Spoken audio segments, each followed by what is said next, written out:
Please welcome Student Body President Jamie Williams-Smith.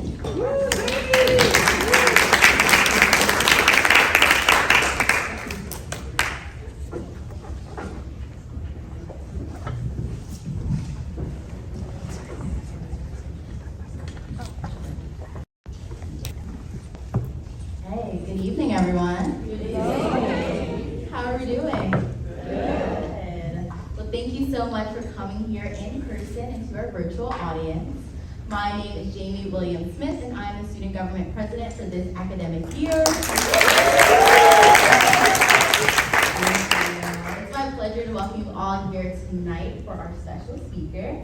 Welcome you to tonight's Women of the U event. Women of the U is an intentional space to unite female student leaders and alumni to network and exchange wisdom.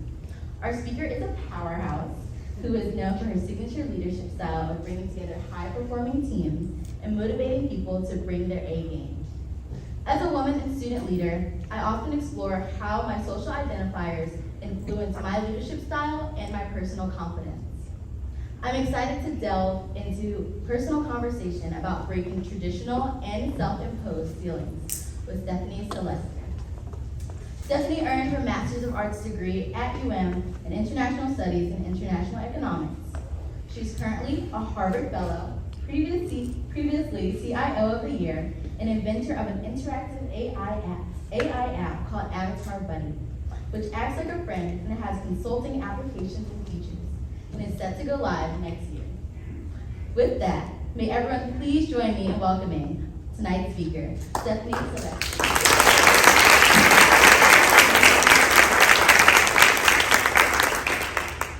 Thank you. So I'm going to stand up and I'm going to come down just because this is an intimate space and I feel a little bit easier talking to people. Before I get started, I want to do some acknowledgments. So first, I want to thank Darcel for believing in me and entrusting me in kicking off this series. I feel like there's a little bit of high pressure and a lot of responsibility. So hopefully I will do well enough that I will show that the U does produce amazing leaders. I also want to thank Dean Cronewood, or is it Dean or Doctor? I never know for sure. I'm always like, you create these levels of intimacy and then you're in a formal space and you're not sure how to do the title. But Dean Cronewood, because she mentions my name quite frequently in rooms that I'm not in, and we're going to talk a little bit more about the importance of having those kinds of people in your friend garden. I also want to thank my friend Dee Eisenberg, who is an amazing community activist, and the reason why I met Dean Cronewood, and she and I have built homes together. We built 7 Habitat homes over with only women volunteers, so the stats were 7 homes, 3.5 years, 2,100 women. And right now we have this power lunch that we have once a year where we bring women together. We talk about what do we want to accomplish for the year and how we can help each other. So an amazing person. I also want to thank another woman, Tony Randolph. And Tony Randolph is one of these people that reminds you that you have to be careful how you show up, because if you show up in too much of a powerful way, they might like enroll you into their purpose. I met Tony, I think about 20 years ago at a United Way event, something like this. We're in a meeting and we're talking, and I was advocating for an organization. I don't know that I remember Tony from that meeting, but what I do remember is getting a note that said, "Would you like to have lunch?" signed Tony, and not knowing who Tony is. So I said yes, because that's how you build your friend garden. And I went, and I was deliberately 5 minutes late because I don't know who Tony is. I don't want to, and so I get there 5 minutes late, I walk up, and I figured she would see me stand in the hostess stand and wave me over. And that's what happened. It turned out an amazing woman that puts me in spaces that I am not qualified to be and helps me grow into it. So another thing we're going to talk about not waiting until you're ready for a position, but going in and getting lots of support and leaning in and growing into the position. And of course, I would be remiss if I did not thank my mom, who is an amazing support, and for the last 22 years has been the person behind me so that I can go out and look good and stylish. So if you think I look stylish right now, it's all because of my mom. And so and I also want to thank somebody I was not going to thank today, but she passed away on Monday, and this is one of my dad's dear friend, and I've known her since I was a little girl. And growing up in Belize, she was one of the multitude of women in positions of leadership that I saw that looked like me, that gave me the confidence. And it's also a reminder of pushing past stop. So last week I said, you know, I need to reach out to her to get her email address so I can email her my final paper for my fellowship at Harvard. And then I forgot, and then I said, I'm gonna do it next week. And then my mom texted me to say, did you hear that she passed away? And so it's just a reminder that sometimes we have to seize the moment, no matter how busy we are or how afraid we are, to be able to really appreciate the love that's coming to you. So with that, I think one more thing. I want to encourage everybody to donate to the U because scholarships are what makes people like me, creates people like me, and helps you creates people like me, so please donate. Okay, so what are we going to talk about today? Go past stop. So that's a really catchy term, and I'm going to steal it and use it in future presentations because I think it really speaks to me, and I hope it speaks to you today. So how do I get to go past stop? I came up with a formula. I'm a math geek. I like to put little things together so it's simple to remember. So my formula for going past stop is confidence plus humility wrapped in vulnerability. So confidence plus humility wrapped in vulnerability. And this is hard because normally when we're taught to be confident, it usually doesn't align with what they teach you for humility. But what I found is that if you can manage to have this mixture, just the right mixture of humility and confidence, you can definitely push forward. Now, I will say to you that that mixture changes every single time. It's not one and done, like, okay, I get this perfect mixture, this perfect ingredient, and I'm okay. Like, my mom made a cookbook, and she talks about cooking from the perspective of no whims allowed, which is basically you just throw things in, and then perfection comes out. And every time you say, how do you do that? And then the next time around, she throws things in, and perfection comes out again, right? So that's what it is. Confidence and humility is putting confidence and humility together. Now, I will say that you cannot have confidence and humility if you aren't vulnerable. You have to be able to be vulnerable. And vulnerability is hard, right? Because we're taught, especially as women, that you can't let them see you cry, you can't let them see you sweat, you can't let them see you be afraid. So if you can't let them do that, how can you be vulnerable? But I am standing here to tell you that because everybody's not expecting you to be vulnerable, by being vulnerable, that becomes a secret weapon. And it's important for us to be vulnerable because then we can be our authentic selves, and we can lean into humility, and we can be confident without becoming arrogant, right? Because after a certain point, confidence kind of like rolls into arrogance, and then you're like, ah. So, I'm going to just spend a few minutes talking about how I became confident, gained some level of humility, even though if you say you're humble, then that in of itself means you're not humble. So we're gonna have to work through that, and how I live vulnerability. And then what I want to do is, I want to really open it to hear from you what questions you have, because I also want to live empowerment. And so I don't want to stand up here for 30 minutes talking to you to say, I know best. I mean, I don't know, some of you I know, some of you I've just met. So I would much rather you ask me a question and I can answer it based on my life experience. And it will be way more impactful than me telling you about some random story that you may or may not connect with. So, how did I gain confidence? So when I was a little kid, my dad used to tell me, you're a Sylvestre, you can do anything you want.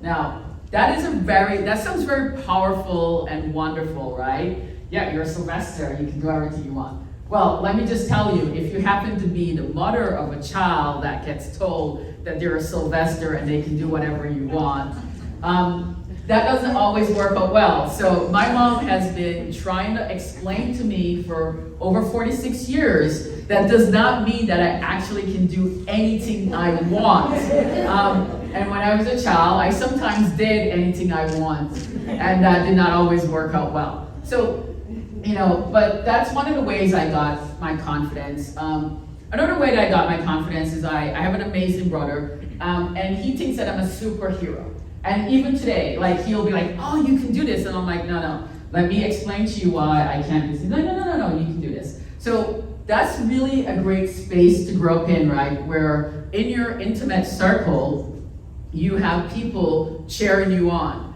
But not only in my intimate circle, I had people in the other concentric circles, my teachers, and I actually just ran into one of my high school teachers in DC last month. And she was telling some other people, she's like, when I was teaching her, I knew she was going to be successful. And Stephanie was one of these students where you had to come to class prepared. Because if she did not come to class prepared, it would not be a good day for you.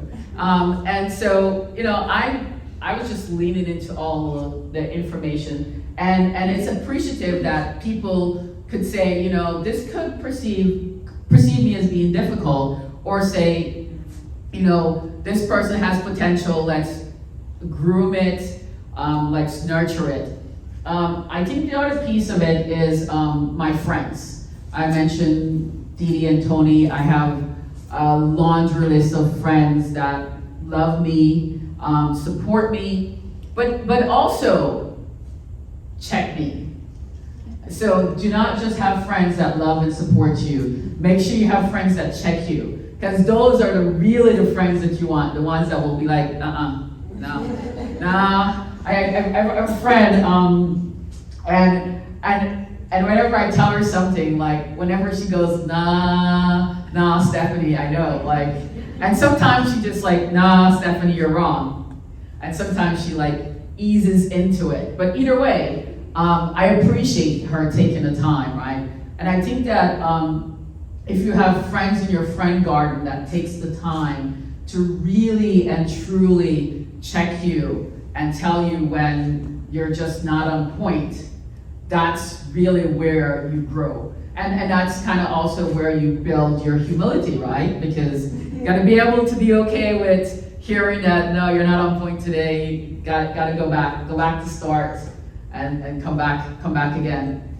I think this other piece of confidence is having bosses that support you. So I used to have a boss, and he would say, every time I talk to Stephanie, I feel like my head will explode.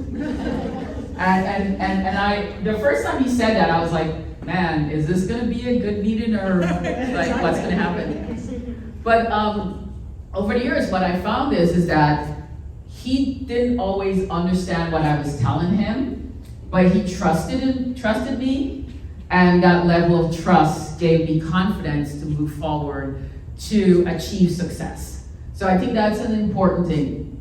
Now, let's talk about humility. So you can actually practice humility. And this year I've been practicing humility. So I quit my job in January and I moved to Boston in January. To go to this program at Harvard where they take senior executives and teach them how to do social good. It's been an amazing year. I've learned how to dress for the cold. When I first started, I would dress so warmly that I would overheat myself, and halfway to wherever I was going, I felt like I was about to pass out. So figured that out. I also figured out how to navigate the systems. I, for a long time, had people that read reports for me and then gave me a summary, and then now I had to read the entire 85-page myself. Lots of 85 pages of documents you have to read every week. So that was a little humbling. And then let's see what else was humbling. Deciding that finding somewhere to live, that was another humbling experience. Boston's rent is like off the rails. Like if you think that Miami's rent is going in Boston. So I live in a garden apartment for $4,000 a month that I have a roommate. And just for all you people that aren't in Boston and don't know what a garden apartment is, it's a basement apartment. So I live in a basement and I have a roommate, and I thought that I was a pretty good roommate, but my 24-year-old roommate is schooling me on how to actually be a good roommate. How to keep the common areas clean and not be noisy and all that stuff. So very humbling experience. The two other humbling experiences I'm going to talk about, and then I'm going to talk about vulnerability, and then we'll open the floor up. So the second one is, Boston crewing. You look out the window. You're on the Charles River. You see people, and I thought this could be fun. How difficult could this be, right? So I decided to sign up for rowing lessons. And the first day of rowing lessons, there was a barge, and I was like, okay, this is good. Second day of rowing lesson was a four-seater. So to row, you need to have coordination. You need to know how to swim. And you need to understand a different language because there are different terms like wane up. And so we're taking out the boat and somebody says wane up, and I just keep walking, not realizing that wane up means stop. I have no coordination and I don't know how to swim. And then just superimpose that, this is September, so the Charles River is cold, and depending on who you ask, you should not have the Charles River water get on you. But I go out and I'm like just about to lose it. But I'm like, I am not going to be the one that turns over the boat.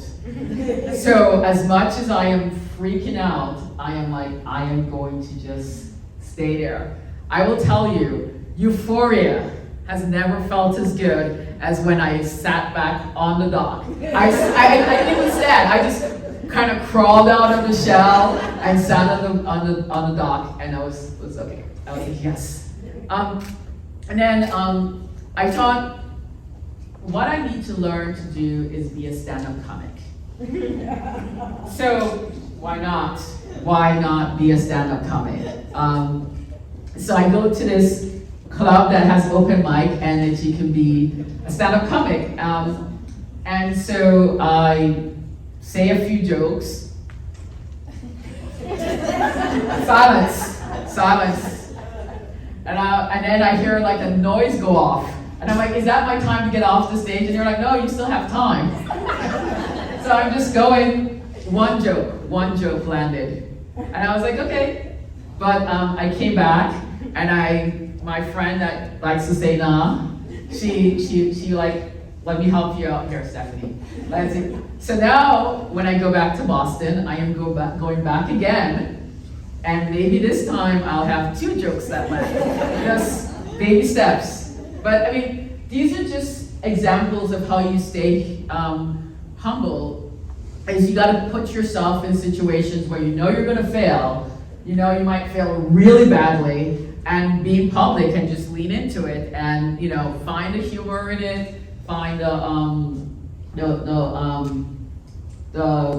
joy and the learning experience.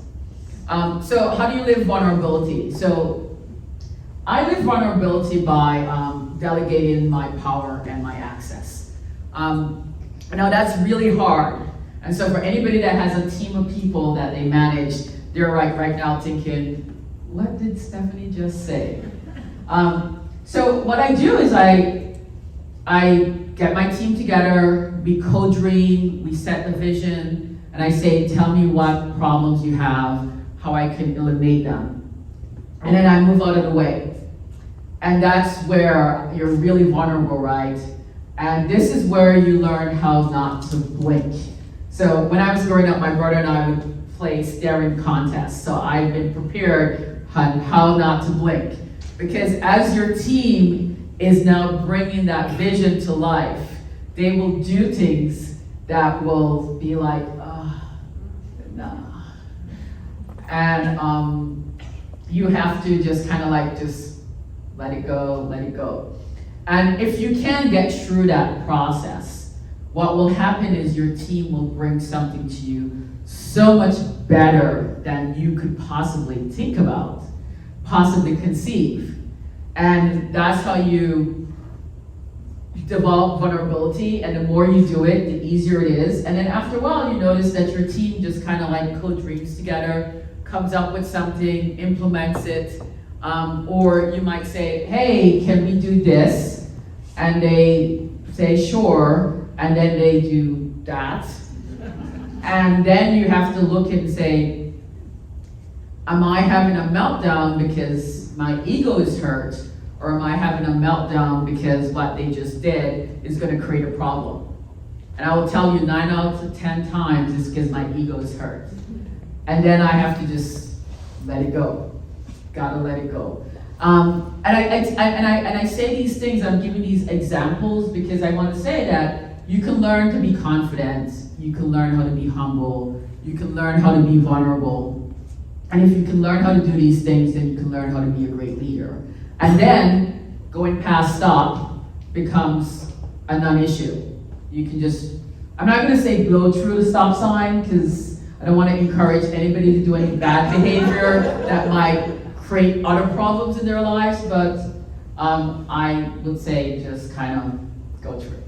So for the next 5 minutes, what I want everybody to do, because this is full participation, is introduce yourself to somebody at your table that you don't know, and if you know everybody at your table, then let's just get up, create some energy, and introduce, and you say, my name is, I know your name's on your name tag, but still work with me here. My name is, and I'm here because. That's it. So let's see. 5 minutes. We're older alumni. I want to be the only one. Okay, so we want to make sure that we get you out here on time, but so how did that feel in terms of like talking to somebody that you didn't know? Great. See, this is how easy it is to add people to your friend garden. That's it. That is just as easy. I mean, I could have gone into all the details of how to add somebody to a friend garden, but I thought if you experienced it, it would be a much easier thing. See? You see somebody, you say, my name is, while you're here. That's it. You got 2 questions, and let the conversation flow. So, why don't we open the floor for some questions? What do people want to talk about? What questions do you have? This is, of course, the point in the presentation that is the most nerve-wracking because you might have no questions. I have a question. Or you might have. Thank you. I was talking to Kelsey about this. So, since I've been in the role that I'm currently in, I have noticed this gender difference. And I'm sure there's a gender difference, let's just say. So when people in my unit are going up for promotion, there seems to be an ease with which men describe their accomplishments, you know, their compilations for promotion. I'm just saying, I'm the world's expert. I have done this study that no one else has done, blah, blah, blah. And women, I did this, you know, it's strikingly different. So this message of confidence, but with humility, you know, tell us how can you lean into that in a way that feels authentic, and why is it that there is such a gender difference in how people describe their accomplishments today, their professional accomplishments today? So, I think based on the research is how we're culturalized as children to women should not be braggers.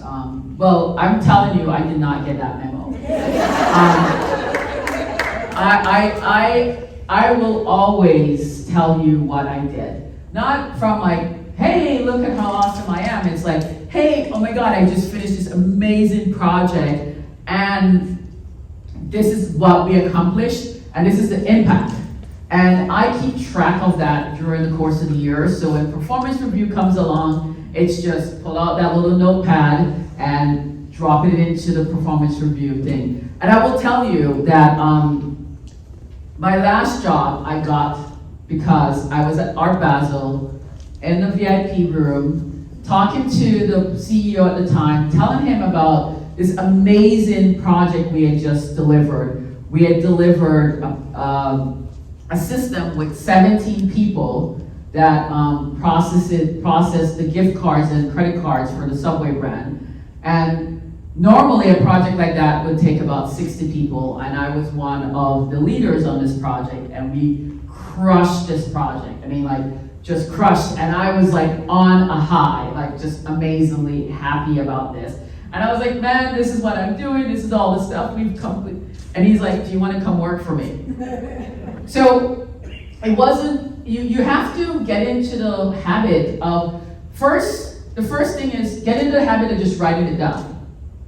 And I actually did this to one of my staffers. I made her every week write down all the things she accomplished until she got comfortable with talking about what she accomplished. And then every 2 weeks I would make her tell me what she accomplished.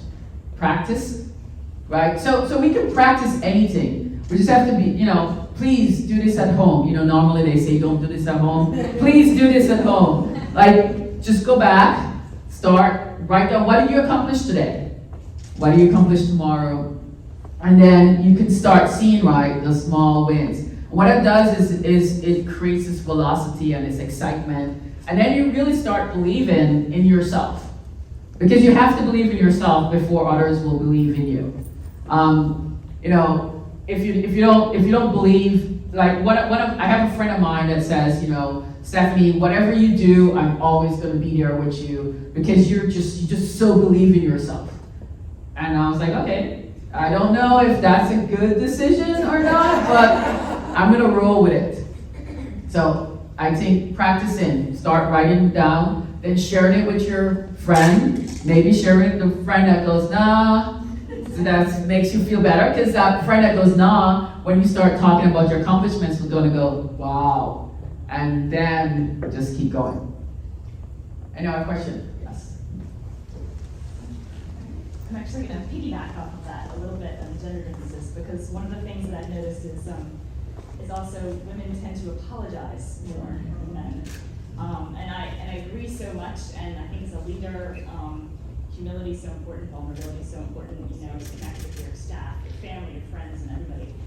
But sometimes walking the line between humility and vulnerability and apologizing too much. Can you have any experience about that? Or Thank you. Yes, so we like to say, I'm sorry, but let me tell you. No, like, every time you say you want to say I'm sorry, like really check yourself and did you do something to be sorry about? Because if you didn't do anything to be sorry about, like why? Again, right, being humble and being confident in yourselves are not mutually exclusive. In fact, Patrick Lencioni has this book that talks about humility. It really talks about it, it's like, if you're really humble, then you will talk about your accomplishments because you want to let the world know that you have these skills and these accomplishments and you can help them, right? So if you feel uncomfortable doing, think about, I'm talking about my accomplishments because I want to help. I want the world to know that I am available to help. I mean, we're women, we like to help, that makes us feel good. This is a way for people to know, just that's a way to reconcile. But I think that really it's just being okay with the fact that you came to work today, you did a good job, you crushed it, and you go, yeah, I crushed it, I feel good about myself. Yeah, yay me. Next question. I have a question that has been submitted. So how do you get self-courage? Oh, yes. Okay, so I think the way you get self-courage is you have to just do stuff. You just have to do stuff. And I will say to you that you will know that you've developed self-courage if whatever you're doing at that moment in time causes you to want to go to bed and curl up in a fetal position. Because I have had many of moments of where I've curled up in bed in a fetal position and said, I never want to get up. But you have to get up, right? Because that means that you pushed yourself so far and now you're like, oh wait, nothing happened. Like the ruin, the day when I came out and I said, okay, I'm back on the dock. I went back for the next lesson and they said I could be the coxswain. And I thought, okay, this is gonna be easier, but that was actually worse because I was in a boat with 4 people and I had no oar, no control, and these little strings that you have to move here and there. And then the boat was rocking back and forth and the instructor decided that they were gonna stop in the middle of the river to give us instructions. And for about 5 minutes, we're going back and forth, and I'm like, set the boat, and nobody's like paying attention to me, and I'm like, set the boat, and we're just walking back and forth. And then I got back on land, I did not fall in the water, and I was like, yay. And then I went back again, right? So it's just about like going through, that's really going past stop, because your brain will say, no, Stephanie, like you did that, you came back safely, you should stop now, but pushing past that. Or your friend will say, you know, this job that you have, it's like really good, it treats you good, like you're gonna go over to this other job and you don't know these people, and you're gonna like, no, you gotta go try it. Another question? If no one else in the room has a question, I have one more. Oh, Carol? No? All right, so how do you enroll people to be part of your support team or support system? Yeah. Well, so I'm going to take a page out of Jamora's playbook. So you could just basically start saying this person is your mentor and then post it on social media and then basically you have to. You got no, I mean, like that's what she did. I met her at a Children's Trust event. We had some good conversations. And then all of a sudden I see there's a post on social media saying I'm her mentor. And I was like, okay, well, I'm just gonna roll with that.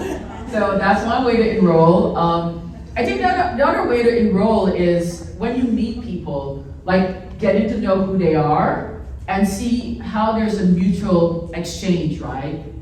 So my friend Dee, the way that we became friends was, we were both at this brunch and she was standing in the corner like, just really wanted to go home. And I walked over to her and I started talking to her, understanding what she was doing, what she was in Miami. And then I was like, yeah, you know what, we could partner together on this Habitat Women's Bill. And I started explaining to her what it was, and she was super excited about this, because this is right up her alley. So that's how we became friends. I think that the first thing is just kind of creating a level of friendship, not just going in there and saying like, you know, it's not all about being a transaction, but just like creating a level of friendship and then working. And then sometimes it's just, you just have to show up as your awesome, amazing self, and people in the room will notice you like Tony Randolph did and said, I will be part of the Stephanie Sylvestre fan club, and really didn't have much say in whether or not she was part of the fan club, because that was just how it is. So never underestimate the fact that the person sitting next to you, the person that you meet at an event, the person that you meet in class, person that you see in the cafeteria, that's all the places. There's some other places that you can go meet people, but I'm gonna keep it PG, so we're gonna just say, you know, there's so many places to meet people, and I will tell you, I drove through the country this summer, 65 days of pure fun and joy, by myself, in my Volkswagen Jetta. And I will tell you that I was amazed by how much people were hungering for connection. Man, I had some amazing conversations. I remember like I was in Lubeck, Maine, which is in the middle of nowhere. And I went to this microbrewery, and like 2 minutes after it closed, and I convinced them to pour me a beer, and then stood there for another 2 hours after they closed, talking to the owner and some other people. I was like, this is amazing. You know, I was in Detroit and I saw these people talking, and I decided I was gonna insert myself in their conversation. And turned out that they knew one of my friends from Detroit. So it's, people are hungry for connection, and everybody's like afraid. Like, I'm like, if I go talk to this person, is that person gonna talk to me, or are they gonna reject me? And you know, and then we like use our phones to hide. But like most people, if you walk up and you go, hi, how are you? They will respond. Like, and we should not let the small percentage of people who don't respond control how we interact with human beings. So that's how you create your friend garden. All right, so last question, because we only have a couple more minutes. You talked about your rowing experience. What do you do when you're really, really afraid? What do I do when I'm really, really afraid? I pray. I pray. I say, please, God, like, make this be okay. I kind of center myself, and I go, I will not die. So, when I was growing up and I would want something from my dad and he would not give it to me and I would have a meltdown, he's like, are you going to die? And I'm like, no. Well, then I guess this is not really a big deal. Move on. And so, seriously, like, but like if you just go to like the real extreme, like, oh my God, I am going to die right now. If I have to get up and stand in front of a group of people and talk, I will die. And then you're like, wait, I did that and it did not die. Like, after the stand-up comic, I did not die. I was okay. A few kind souls came up to me and said, you did great. And I was like, that is too nice, but I know I did not do great. No, self-awareness. I had self-awareness. I think that was, but you know, so really being, looking at like what's the worst possible outcome. And if you see the worst possible outcome, and then you realize how ridiculous it is, and then you go to the best possible outcome, and then you see how amazing it is, and it's gonna be falling in somewhere in between.